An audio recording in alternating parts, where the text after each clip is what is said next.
Hell yeah. Skip, what the hell you paying a guy $200+ million for if you're going to trot your field goal kick out to kick a 64-yarder? I'm paying him this kind of money for these very situations. On 4th and 5 in a hostile environment, on the road, I've got Russell Wilson. Hey, we're going for this. I'm not going to try. Everybody, listen, everybody doesn't have Justin Tucker. If you had Justin Tucker, Skip, I might be okay with it. But I've given up the future for Russell. I've compensated him handsomely. And I'm going to drop my kicker, and I get it. The kicker's going to say, they got to my spot, I just got to make that kick. What's he supposed to say? Every kicker in that situation, I just got to make that kick. Every kicker isn't capable of making it. I know they make it in pregame. I know they make it in practice. But this is a real live situation here. This is win or lose the ball game. Everybody doesn't have those wheelbarrow size to make that kick.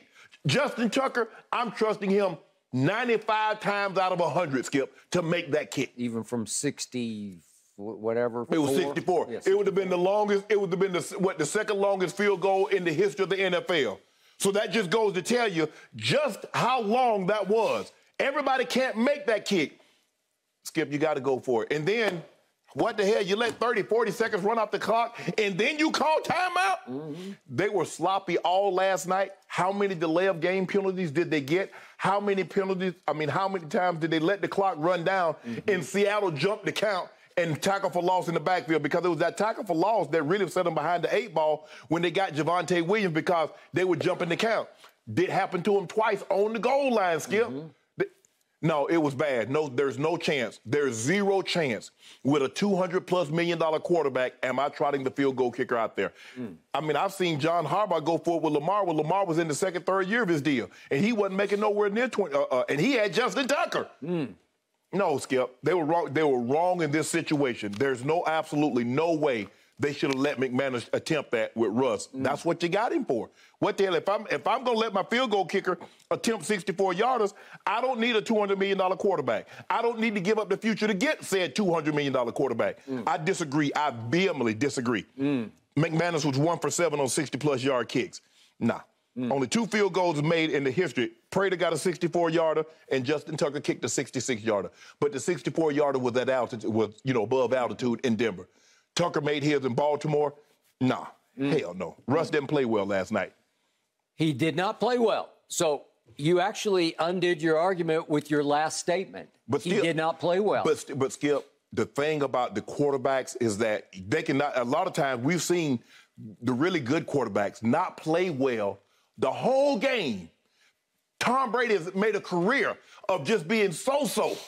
But when the rubber needs to meet the road, he gets it done. And that's what I'm paying $200 million for, Skip. I think the emotions of the ball game, and I know he's like, hey, it was glad and I'm uplifting God and all that. The emotions of the game last night, going back to Seattle, and it was early, because Peyton mentioned, Skip, he said, at least they did me a solid. I didn't have to go back to Indy until year 2, week 7.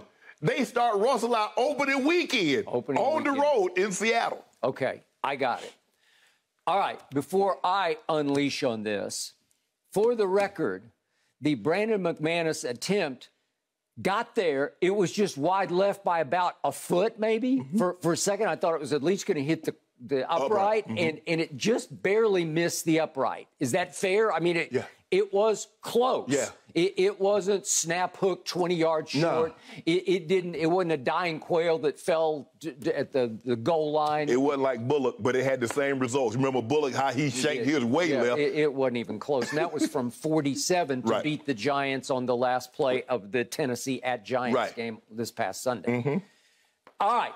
Now, let me get this out of the way and out of my system. It's surreal for me to be talking about Nathaniel Hackett, because I first met Nathaniel when he was all of 8 years of age, because I was extremely close with his father, Paul Hackett, who was then the offensive coordinator for my Dallas Cowboys.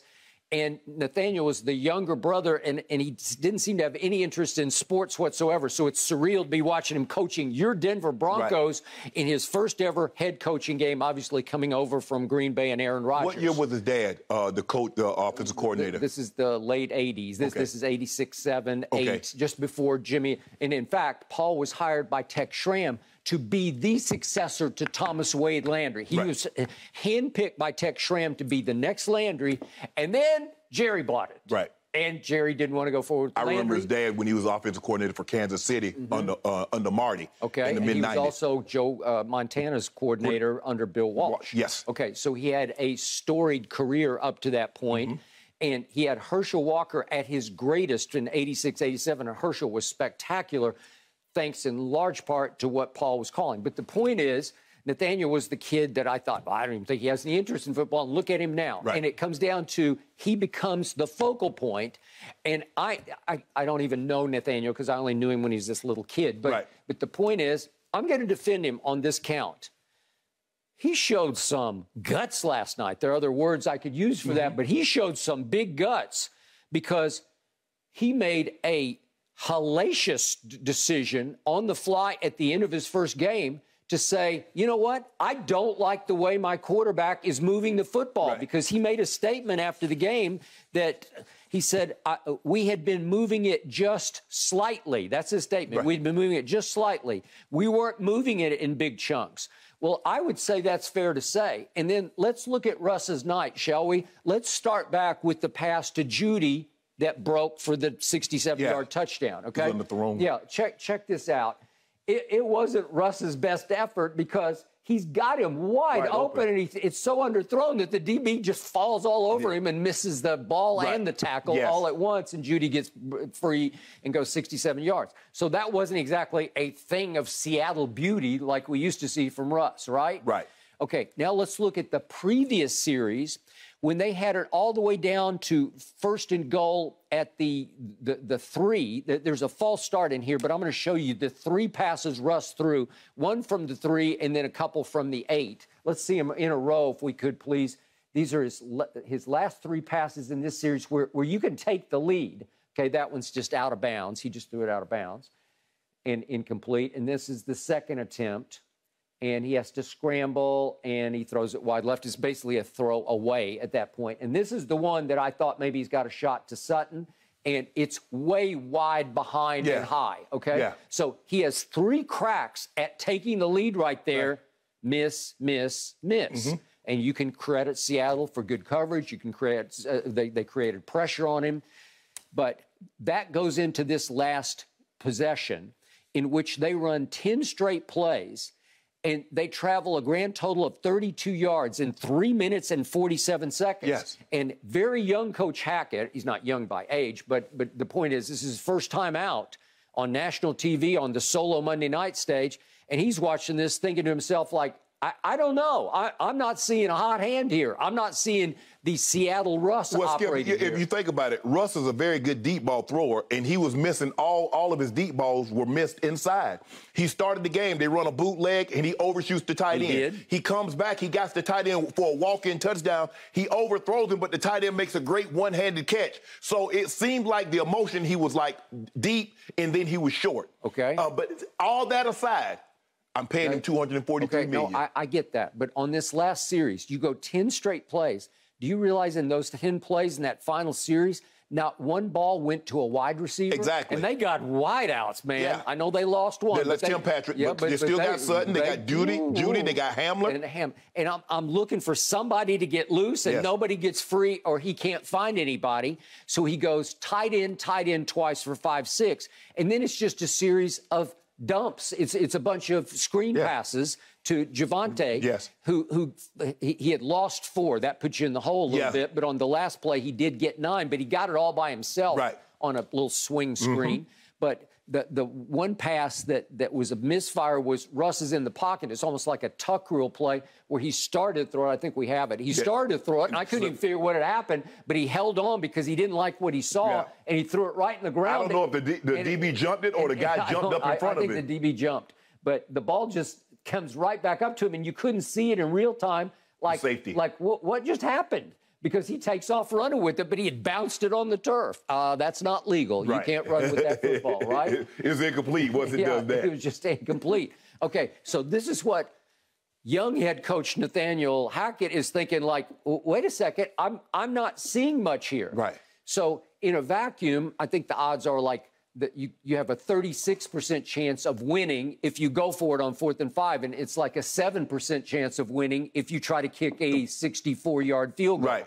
But he knew before the game that Brandon McManus had made a couple of those, and what he told him was, I need the ball at the 46 on the left hash. That's my out range. That's the limit of my range. Right. If you can give me 46-yard line on the left hash, I can make that.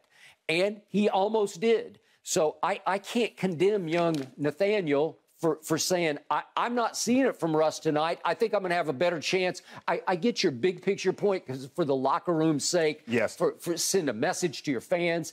We got Russ and nobody else does, and we're going to win the West because we got Russell Wilson and we paid him whatever it is, 200, and I see all kinds of different figures. But, well, more than 200 million, but here's the thing. What caused Russ and Pete to fall out? Pete didn't believe in him. Pete wouldn't give him the opportunities that he felt that he had deserved as being a top-flight quarterback. So I get it. I get what Russ is saying. He always co-signed every time Pete would do something, Russ would back it up. I do not believe that deep down inside Russ is happy this morning. He said, this is why you brought me here. This is why you gave up what you gave up, was to give me an opportunity to put me in that situation and see if I fail or succeed. So, Skip, you got to give him that. Nathaniel Hackett's going to have to do a better job of getting the plays in. I get it that you're a head coach, and as a head coach, Skip, you got to...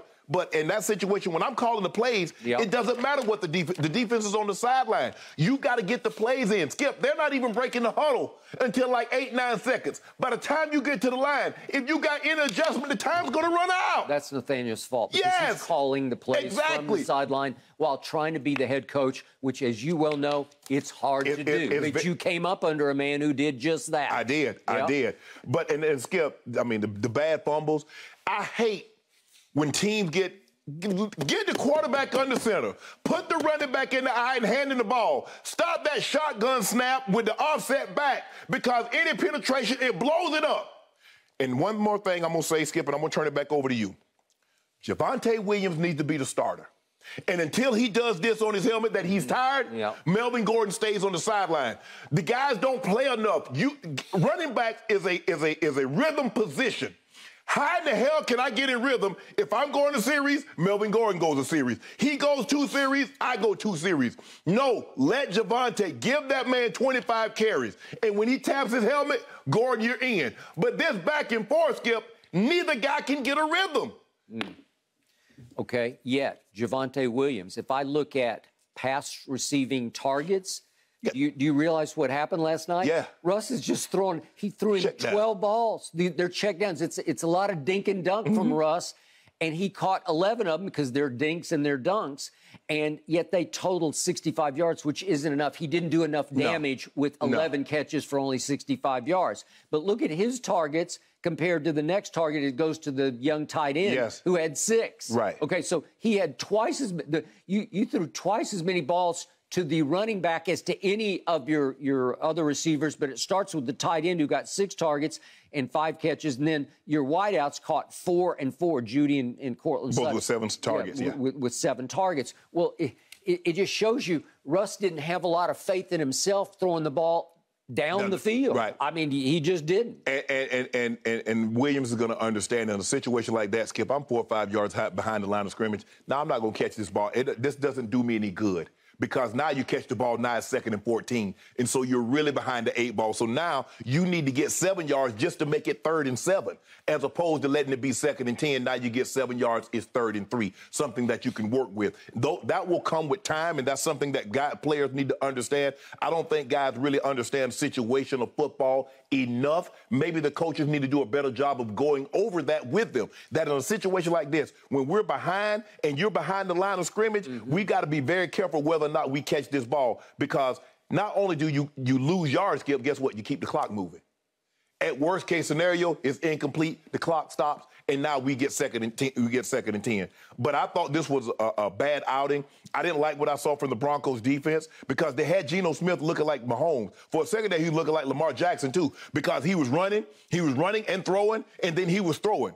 They had 4 drives, Skip, in which they had at least 50 yards. Come on, that's Geno Smith, and that's not a knock on him. Okay, but for the record, you realize Geno scored 0 points in the second half and won the game because he scored enough in the first half for them to hang on. And exactly what? Blown coverages. I'm like, what are you doing? Well, come on, Broncos. You're better than this. You're going to have to, I mean, at first, the first half, Geno had a clean jersey. They didn't even come close. They brought the pressure, and Geno didn't even get looked at. Okay, and for the record, I was so happy for Geno Smith last night because he has been in this league for 10 years. And I'm not sure any quarterback in the last 10 years has been more criticized than Geno Smith. Some of it came from me back in his days with the Jets. Yeah. And he asked for it. He deserved it. Yeah, I agree. It ain't like he was just lighting it up and we just making false claims that he hasn't been good. No. He wasn't good. And it was one incident after another off the field. And yet, last night, as he said, and it was a classic line after the game, they wrote me off, but I didn't write back. Okay? Well, last night he didn't write back. Right. So I was happy for one night, and I don't know what the future holds for him because it's probably not a whole lot. No. But he had his night last night, and he outplayed Russell Wilson and Russell Wilson's return. I can even do it statistically just by the QBRs on the game because he had a better QBR. It was 48-41 on QBR. I think that was it, or did I have that right? I don't know. I got it here somewhere. But the point is that in the end, the visiting team lost this game more than the home team won it. Because if you have 2 plays that you're running from the 1-yard line and you fumble the ball away on both plays from the 1, you're probably going to lose on the road, and they did. And Javonte lost one, and obviously Melvin Gordon lost another one. Right. Well, you're just going to lose. And you went 0 for 4 in the red zone, you're probably going to lose. Yes. But in the end, I promise you, Pete Carroll and the Seattle Brass, when they huddled up after the game somewhere, they were chuckling and saying, we told you so. Right. Because they decided after last year that Russ is declining, that he has hit the later career wall. Right. For whatever reason, they just said, we're not going to be able to win big with him anymore. Let's get what we can get, and they got a lot. They did. And let's go forward without having to pay him $250-odd million, whatever it is, 200-some million. So they were right last night, and yet Nathaniel Hackett in the end was with them. Like, I'm not seeing enough from my $200+ million quarterback to even put the ball back in his hands on 4th and 5.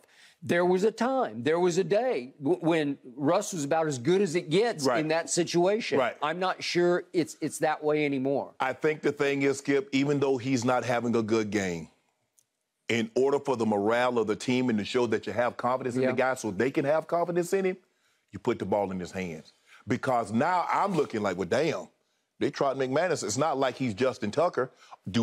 So should we believe in Russ if our head coach doesn't believe in Russ? He didn't last night. He did not like, clearly, and he said it after the game, to his credit, he just saying, I didn't see enough. He even said, I think he got sacked late he didn't get sacked. It was just that play where he threw it in the ground. But the point was, he did not have a hot hand.